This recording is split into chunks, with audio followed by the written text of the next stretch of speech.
அதாவது கரையோர மக்கள் ஆக்கிரமிப்பு என்ற பெயரில் 40 வருஷமாக இருக்காங்க.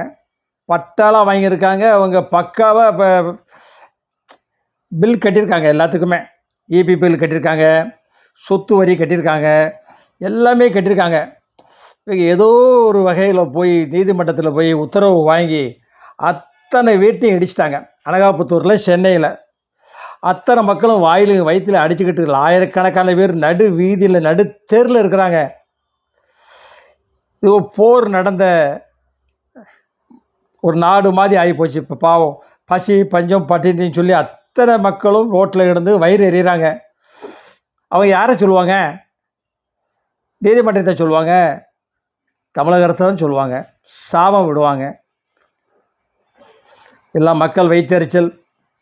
பார்த்துக்குங்க, அரசாங்கமே ஏதாவது நல்ல வழி செய்யுங்க எல்லாத்துக்கும்.